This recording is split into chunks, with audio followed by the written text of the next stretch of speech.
Hello guys, welcome है आपका इस वीडियो में। तो आज हम लोग जीएनयू का लेटेस्ट पेपर डिस्कस कर रहे हैं। तो हम लोग क्वेश्चन नंबर 21 पे थे, चलिए स्टार्ट करते हैं। तो 21 क्वेश्चन है, 100 volt electric bulb has efficiency. एक 100 वोल्ट का हमें एक बल्ब दिया हुआ है जिसकी एफिशिएंसी दे रखी है हमें 2.5%। और assuming it is a point source, the intensity at a distance of 3 metre. तो हमें इंटेंसिटी फाइंड करनी है at a distance of 3 metre. ठीक है, तो सबसे पहले देखते हैं कि इंटेंसिटी का फॉर्मूला क्या होता है। तो इंटेंसिटी होती है हमारे पास पावर पर यूनिट एरिया, और पावर दी हुई है हमें 100। और एरिया क्या होता है, देखिए जो लाइट है वो कॉन्टीन्यूसली देखिए स्पेरिकल वेव फ्रंट बनाती है। तो जो है हम यहाँ पे ये कह सकते हैं कि जो एरिया है वो स्पेयर का हम यहाँ पे यूज़ करेंगे। तो स्पेयर का एरिया होता है 4πr²। ठीक है, तो 100 into 4 into pi into r is 3 का स्क्वायर। और एफिशिएंसी दे रखी है, तो जो आंसर आएगा उसको हम 2.5 अपॉन में 100 कर देंगे। तो इसका जो ऑप्शन है वो होगा हमारा 0.022 वोल्ट पर मीटर स्क्वायर। ठीक है, तो क्वेश्चन नंबर नेक्स्ट पे चलते हैं हम लोग। तो क्वेश्चन नंबर 22 क्या कह रहे हैं।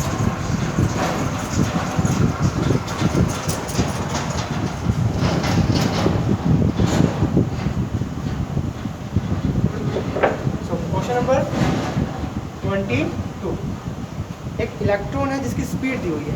Speed of electron is equal to 300 metre पर सेकेंड। और उसकी एक्यूरेसी दे रखी है कितनी, 0.01%। मीन्स 300 इंटू 0.01 अपॉन में 100, तो कट जाएगा तो 0.03 मीटर पर सेकेंड हमें स्पीड दे रखी है इलेक्ट्रॉन की। तो कह रहा है with what accuracy can we determine the position of electron. तो कितनी एक्यूरेसी से हम लोग इलेक्ट्रॉन की पोजीशन फाइंड कर सकते हैं। तो हमें इलेक्ट्रॉन की पोजीशन फाइंड करनी है। देख सकते हैं हम लोग कैसे करेंगे। हम यहाँ पे लगाएंगे अनसर्टेनिटी प्रिंसिपल। तो अनसर्टेनिटी प्रिंसिपल क्या होता है, डेल्टा एक्स तो delta p greater than equal to h cut by 2 की होता है। देखिए आंसर मैच करने के लिए हम लोग पहले एच यूज़ करेंगे। अगर आंसर मैच नहीं होगा तो एच कट बाई 2 यूज़ करेंगे, या फिर H by 2 pi, H by 4 pi use करेंगे। ठीक है, अभी जो जनरल फॉर्म है वो एच होती है, तो डेल्टा एक्स। तो इसने बोला है हमसे कि फाइंड करना है पोजीशन, तो पोजीशन फाइंड करना है। तो ठीक है, और ये मोमेंटम है तो कितना होगा, m delta v of electron and h. Delta x जो होगा वो हो जाएगा हमारे पास एच अपॉन में एम वी ई। और एच की वैल्यू होती है 6.62 इंटू 10⁻34 अपॉन में मास ऑफ इलेक्ट्रॉन 9.1 इंटू 10⁻31। और वेलोसिटी दे रखी है हमें कितनी, 0.03। तो सॉल्व कीजिए और इसका आंसर देखिए कितना आएगा। इसका आंसर मीटर में आएगा। ठीक है, क्वेश्चन नंबर हम चलते हैं 23 पे। सो क्वेश्चन नंबर 23 कह रहा है हमसे a crystal structure of cesium chloride in a simple cubic lattice, each unit cell of cesium chloride will contain। तो cesium chloride के एटम में कह रहे हैं कितने यूनिट सेल होते हैं। तो देखिए cesium chloride में के एक यूनिट सेल में दो एटम्स होते हैं, एक cesium होता है और एक क्लोराइड होता है, एक CS होता है और एक Cl होता है। तो इसका ऑप्शन जो है वो 2 हो जाएगा, 2 एटम्स। ठीक है, नाम भी देखिए cesium क्लोराइड कह रहा है, तो हम जानते हैं एक एटम स्पेस घेरेगा सीजियम का और एक एटम स्पेस घेरेगा क्लोराइड का। तो टोटल जो है 2 एटम्स हो जाएंगे। तो ऑप्शन नंबर जो है इसका बी करेक्ट हो जाएगा। तो क्वेश्चन नंबर 24 पे चलते हैं हम। तो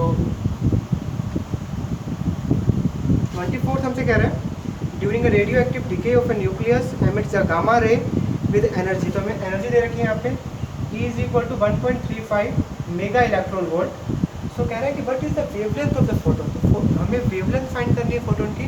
तो हम जानते हैं कि एनर्जी और फोटोन की जो वेवलेंथ है उसमें क्या रिलेशन होता है। तो E is equal to h nu. तो यहाँ पे हमें फाइंड करना है वेवलेंथ। तो E is equal to h और न्यू होता है सी बाई लैम्डा। तो लैम्डा हो जाएगा एच सी बाई ई, और एच सी की वैल्यू होती है 1240 इलेक्ट्रॉन वोल्ट नैनोमीटर। और एनर्जी दे रखी है हमें 1.35 into 10⁻6 electron volt. Electron volt से इलेक्ट्रॉन वोल्ट कटेगा और इसका आंसर जो आएगा वो 920 फर्मी मीटर आएगा। ठीक है, फर्मी मीटर का मतलब कितनी वैल्यू होगी यहाँ पे 10⁻15 में आएगा आंसर। ठीक है, सो क्वेश्चन नंबर 25 देखते हैं। 25 क्वेश्चन कह रहे हैं which of the following is responsible for the existence of Fermi surface in metal. तो तो कह रहा है कि फर्मी सरफेस मेटल में होता है, तो इसके लिए कौन रिस्पॉन्सिबल है?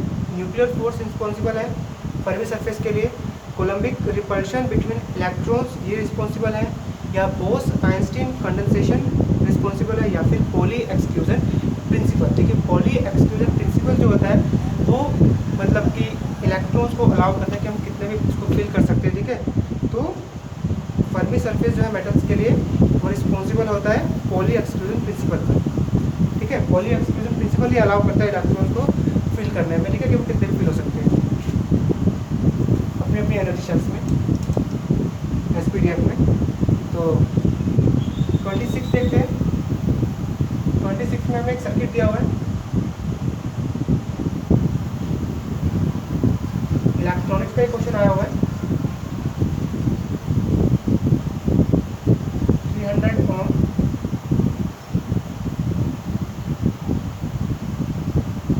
200 ओम, 100 ओम, तो यहाँ पे 1 एम्पियर। तो वो कह रहा है कि ए पर एम्पियर पर कितनी रीडिंग आएगी, मतलब हमें यहाँ पे जो है करंट फाइंड करना है आई। तो देख सकते हैं सर्किट जो है हमारे पास वो करंट डिवीजन रूल पे बेस्ड है। तो करंट डिवीजन रूल हम कैसे निकालते हैं, एक इस पर हम लोग एक कॉन्सेप्ट देख लेते हैं। तो आई होता है हमारे पास, करंट होता है आई एस R2 अपॉन में R1 प्लस R2। तो I is equal to I S, जो सोर्स करंट है वो हमारे दे रखा है 1 और R2, तो R2 ये है, R1 ये है, ठीक है। तो इसको सोल्व कर लेते हैं, पहले R2 निकाल लेते हैं। R2 कितना होगा, पैरेलल में है तो 300 इंटू 200 अपॉन में 300 प्लस 200, तो मतलब कितना होगा 6000 नहीं 60,000 आएगा, डिवाइड बाई 500, तो ये कटेगा 5 मतलब 5 टू जेड 10, 120। तो R2 आ गया 120 ओम, तो 120 ओम और में 120 प्लस और R1 दिया हुआ है 100। इसको सॉल्व कीजिए और इसका जो आंसर है वो आ जाएगा 0.5454 एम्पियर, ठीक है। तो क्वेश्चन नंबर 27 पे चलते हैं हम लोग।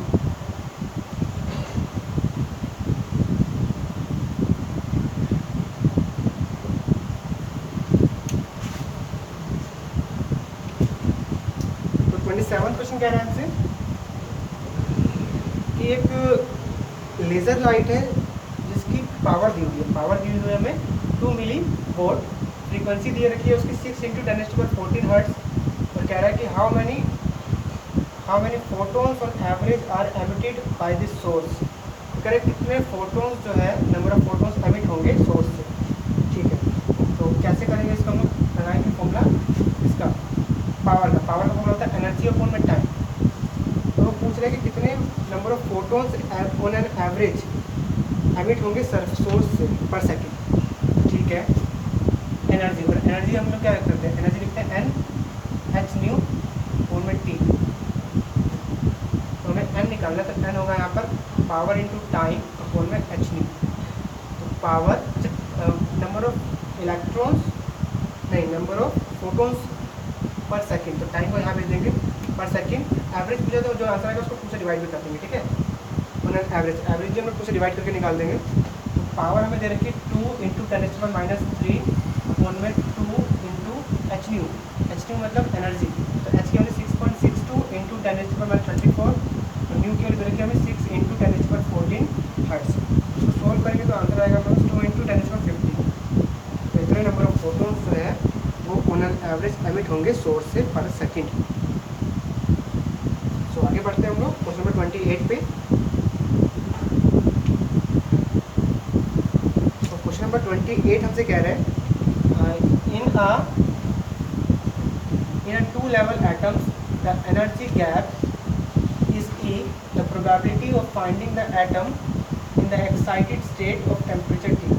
अच्छा, तो प्रोबेबिलिटी कह रहा है हमसे, कह रहा है कि प्रोबेबिलिटी फाइंड कीजिए इसकी एटम्स की इन एक्साइटेड स्टेट।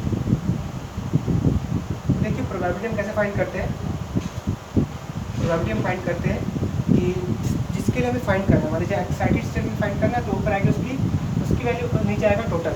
तो मान लीजिए ऊपर हम लिख देते हैं एक्साइटेड स्टेट। देखिए जो हम नॉर्मल एनर्जी लिखते हैं वो कितनी होती है, वो होती है हमारे पास ε0, या सिंपल लिखे तो एक्सपोनेंशियल और E raised to power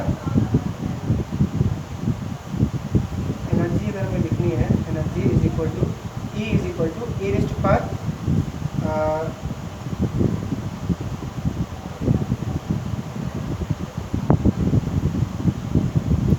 minus e by k t, ठीक है।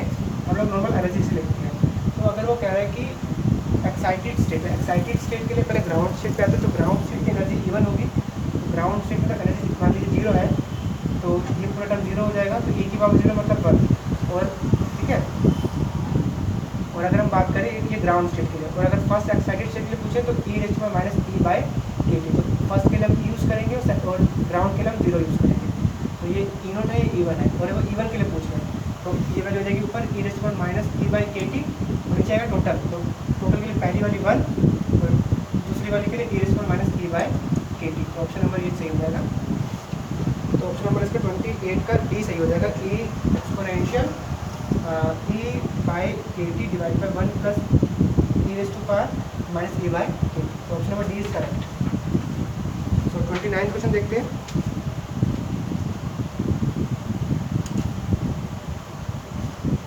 29 क्वेश्चन हमसे क्या रहा है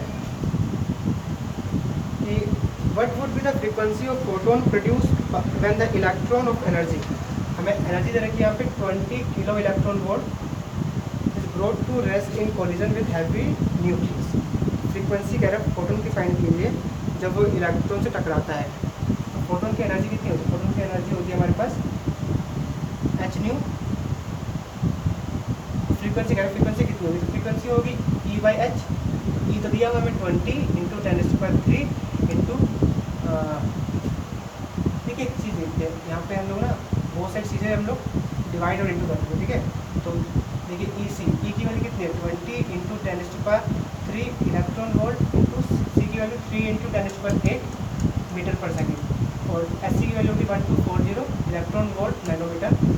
तो इलेक्ट्रॉन वोल्ट से इलेक्ट्रॉन वोल्ट कट जाएगा, तो आंसर जो है इसका आएगा 4.84 इंटू 10⁻18 हर्ट्ज, ठीक है। इतनी फ्रीक्वेंसी आएगी फोटोन की जब वो इलेक्ट्रॉन से कोलाइड करेगा, और वो न्यूक्लियस काफ़ी हैवी भी दिया हुआ है इसमें, ठीक है। तो क्वेश्चन नंबर 30 हम देखते हैं एक बार। तो 30 क्वेश्चन क्या रहा है? एंगल निकालना है विद द वेक्टर स्पेस में, ठीक है। 2019 का पेपर जो है एक्चुअली में ईजी आता है। तो हमें दिया हुआ है A is equal to I cap plus J cap, B दिया हुआ है I cap plus J cap plus K. Question number 30, तो ये दो वेक्टर दिए हुए कह रहे हैं इनका हमें एंगल निकालना। तो हम जानते हैं एंगल कैसे निकालेंगे। तो हम लोग लिखते हैं A vector dot B vector is equal to mod of A vector mod of B vector cos theta. Cos theta होता है हमारे पास A vector dot B vector अपन में मोड ए मोड बी। तो ए डॉट बी मतलब इनका हमें डॉट करना है, तो 1.11 प्लस 1.11 और 1.00 अपॉन में मोड ऑफ ए। तो ए का मोड कितना होगा? 1 + 1 √2, बी का मोड 1 1 1 तो √3, तो हो जाएगा 1 + 1 2 अपॉन में √6, ठीक है। तो थीटा आ जाएगा यहाँ पे कोस इनवर्स 2 अपॉन में √6।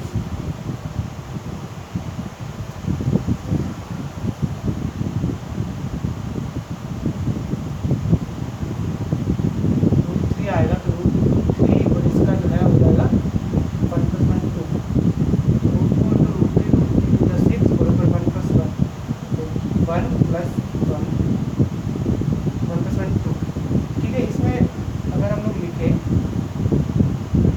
इसको हम लोग ऐसे भी लिख सकते हैं 4 अपॉन में 6, ठीक है। तो आंसर तो ये है, लेकिन आंसर इसकी फॉर्म में दिया होगा 2 × 4 2 × 6। हाँ, आंसर मिलेगा कोस इनवर्स √2/3, ठीक है। मैंने 2 का स्क्वायर ले लिया और उसको √2 डाल दिया, ठीक है।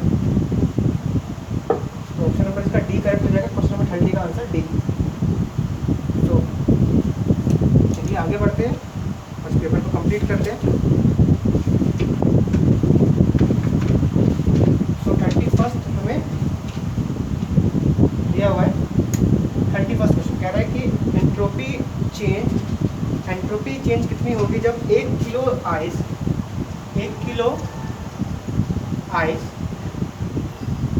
इसका टेम्परेचर रहेगा 0 डिग्री सेल्सियस, वो मेल्ट हो जाएगी और वो वाटर बन जाएगी, ठीक है। और टेम्परेचर सेम रहेगा और लेटेंट हीट दे रखी है हमें 79.6 कैलोरी पर ग्राम। देखिए सिंपल से फॉर्मूला लगाएंगे यहाँ पे एंट्रोपी का delta s is equal to d V2/T और Q होता है हमारे पास ml/T, ठीक है, लेटेंट हीट की फॉर्म में। तो मास हमें दे रखा है कितना 1 kg, इसको कन्वर्ट करेंगे 1000 ग्राम, लेटेंट हीट दे रखी है 79.6 और कैलोरी को कन्वर्ट कर लेंगे हम लोग, तो आ जाएगा ये 4.2। कैलोरी बड़ा होता है, जूल छोटा होता है, तो बड़े को छोटे में कन्वर्ट करने के लिए हम इंटू करेंगे 4.2, ठीक है। डिवाइड बाई टाइम, टेम्परेचर कितना है 273 कैलोरी, उसको सोल्व करेंगे तो आंसर आएगा 1.22 किलो जूल पर calorie. Option number c is correct. So question number 32 देखते हैं एक बार। क्वेश्चन नंबर 32 क्वेश्चन कह रहे हैं हमसे एक कॉम्प्लेक्स एनालिसिस का क्वेश्चन है ये।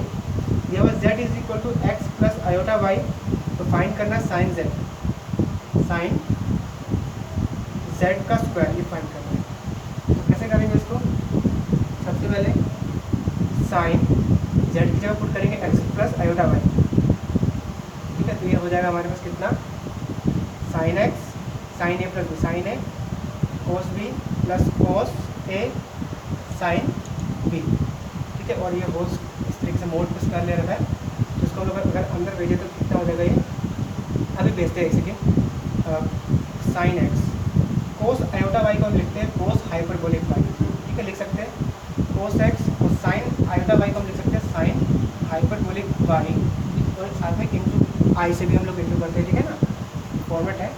और स्क्वायर को अंदर भेज देते हैं तो sine square x cos hyperbolic Y का square plus cos square x, और देखिए आयोटा स्क्वायर की वैल्यू -1 नहीं पुट करेंगे क्योंकि मोड है, तो मोड में वैल्यू सबकी प्लस रहेगी, साइन हाइपरबोलिक स्क्वायर वाई। अब ये कुछ भी करके ना हमें ऐसे भी बनाना है, cos hyperbolic square y minus sine hyperbolic square y equal to 1 होता है, ठीक है। देखिए कोस साइन स्क्वायर एक्स, देखिए कोस हाइपरबोलिक स्क्वायर वाई तो यहाँ पे है हमारे पास, तो ऐसा करते हैं, तो कोस स्क्वायर एक्स को कोस स्क्वायर एक्स लिखते हैं, तो साइन हाइपरबोलिक स्क्वायर वाई में लिख सकते हैं 1 minus cos hyperbolic square y, देखिए तो फायदा नहीं होगा इसको करने में, देखिए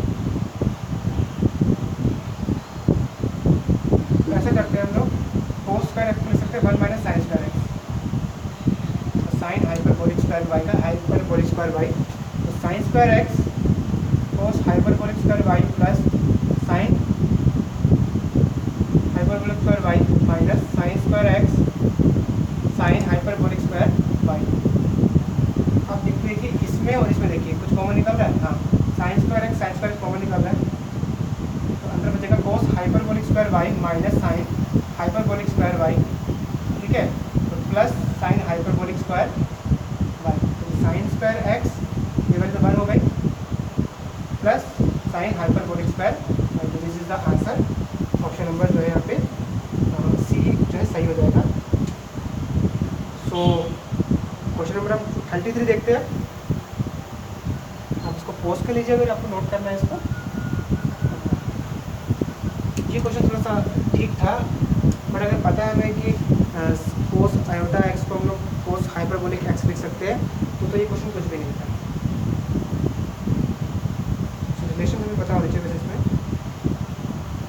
सो आगे बढ़ते हैं हम लोग, तो क्वेश्चन देखते हैं क्वेश्चन नंबर 33 क्वेश्चन कह रहा है एक सोडियम लैंप है जो कि वाइट लाइट एमिट करता है और वेवलेंथ में दे रखे 2 वेवलेंथ की लाइट एमिट करता है।